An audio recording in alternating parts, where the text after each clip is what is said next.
Bukhari di Solo. Saya lihat udah diterjemah ke dalam bahasa Indonesia.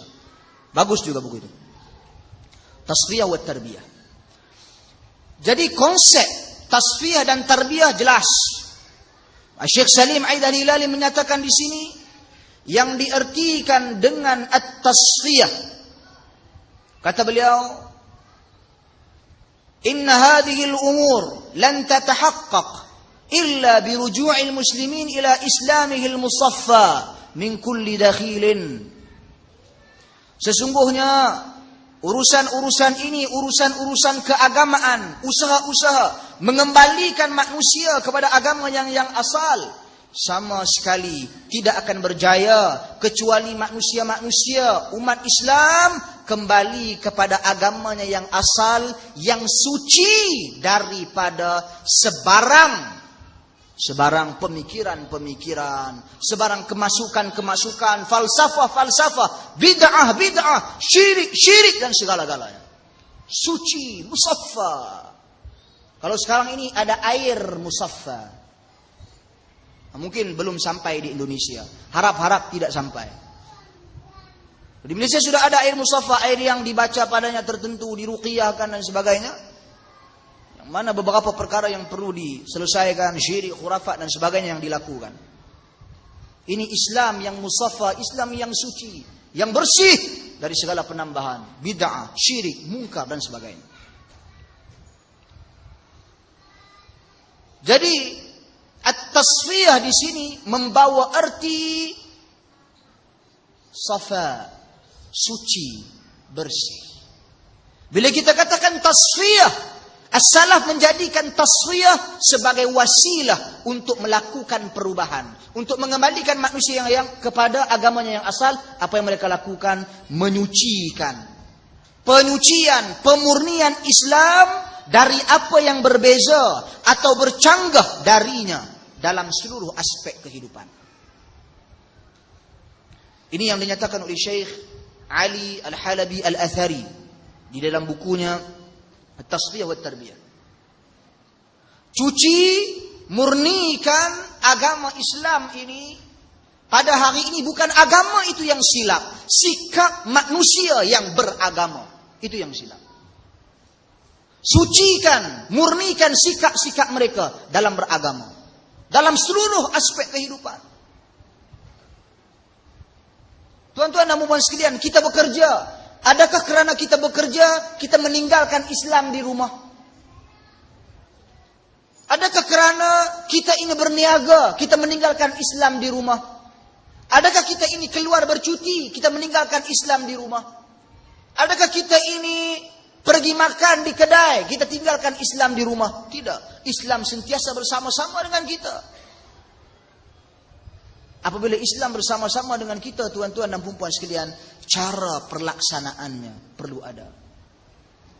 Jadi yang pertama, manhaj as-salaf dalam menjana perubahan, yaitu dengan at-tasfiyah, penyucian. Karena itu kita lihat dalam banyak, antaranya kalimah, kita lihat memadai pada kalimah la ilaha illallah. Bunyal Islam ala khams, syahadah an la ilaha illallah wa anna Muhammadar Rasulullah.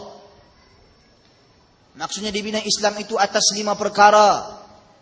Yang pertama, persaksian bahawasanya tidak ada ilah yang berhak disembah dengan benar melainkan Allah Subhanahu wa taala. Penafian, tasfiyah, sucikan manusia daripada tuhan-tuhan yang direka, yang dicipta dan sebagainya. Sucikan minda mereka. Sucikan minda mereka daripada perkara-perkara yang menyanggahi perintah Allah Subhanahu wa taala dan perintah Rasulnya sallallahu alaihi wasallam. Jadi ini konsep tasfiyah, penyucian. Kemudian tuan-tuan dan puan-puan sekalian, kata Syekh Salim Ibn Aid Al-Hilali, tasfiyah ini boleh dilakukan dalam beberapa sudut. Pertama, kata beliau, yaitu tasfiyatul aqidatil islamiyyati min ara' firaqin dhallah. Maksudnya penyucian akidah Islam daripada sebarang pandangan-pandangan kelompok-kelompok yang sesat. Kelompok yang sesat ini banyak, seperti yang kita bicarakan semalam. Ramai. Antara yang pengasas kepada kelompok-kelompok ini, ajaran-ajaran sesat yang banyak ini, mereka-merekanya ialah Qadariyah, Jabriyah, Mu'tazilah, Khawarij, Syiah. Ini tuan-tuan dan puan-puan sekalian, pengasas kepada aliran-aliran ajaran-ajaran sesat seluruh dunia pada hari ini, termasuk Jahmiyah. 6 ini datangkan kepada saya apa sahaja ajaran sesat yang berada di atas muka bumi ini, saya akan katakan ianya sebenarnya ia lahir daripada doktrin-doktrin, pemikiran-pemikiran salah satu daripada kelompok yang 6. Mu'tazilah terkenal dengan golongan yang mendahulukan akal melebihi wahyu. At-tahsin wat-taqbih wal-aql. Ingin mengatakan sesuatu itu baik, sesuatu itu buruk, jelek, akal. Akal. Itu di sisi siapa? Mu'tazilah. Jadi sekarang ini apabila manusia datang seorang lelaki mengatakan bahawasanya ini amalan yang baik, sedangkan Allah menghinanya, Allah mengharamkan amalan tersebut, Rasul mengharamkan amalan tersebut, maka lelaki ini sebenarnya membawa ideologi pemikiran Mu'tazilah. Itu asasnya, gambaran saja. Bukan semestinya, oh Ustaz, Pak Ustaz, persatuan Mu'tazilah Indonesia belum ada. Memang tiada persatuan Mu'tazilah. Begitu juga tidak ada persatuan Khawarij. Mana ada? Begitu juga tidak ada persatuan Syiah, ada persatuannya.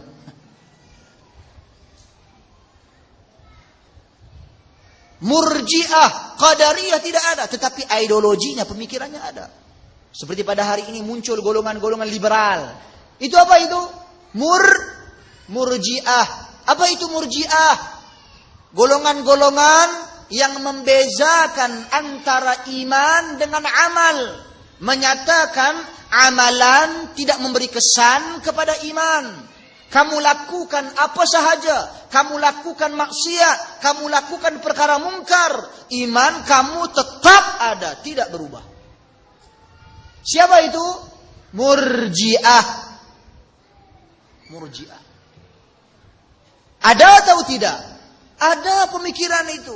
Seperti orang yang melakukan maksiat, apabila ditegur dan diperbetulkan, dia berkata, hatiku baik, imanku baik. Kamu enggak perlu lihat tubuh badanku, aku enggak menutup aurat, tidak ada apa-apa, imanku baik. Aku enggak bersolat, tidak apa-apa, imanku baik. Subhanallah. Ada apa enggak? Ada. Subhanallah. Ada. Itu mana itu? Murji'ah. Satu kelompok lagi. Si fulan, oh, buat maksiat beliau, kafir. Si fulan buat ini, kafir. Si fulan kafir. Si fulan kafir. Beliau bukan dari pertubuhan Khawarij Indonesia.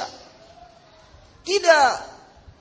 Tapi pemikiran Khawarij ada pada beliau. Siapa Khawarij? Golongan, asasnya golongan yang mengkafirkan manusia dengan dosa-dosa besar. Adapun Ahlus Sunnati wal Jamaah tidak mengkafirkan manusia dengan dosa-dosa besar. Melainkan wujudnya perkara-perkara seperti menghalalkan yang haram dan sebagainya. Ada dhawabitnya. Ada cara-caranya. Bukan mudah untuk mengkafirkan. Si fulan kafir, kafir, kafir.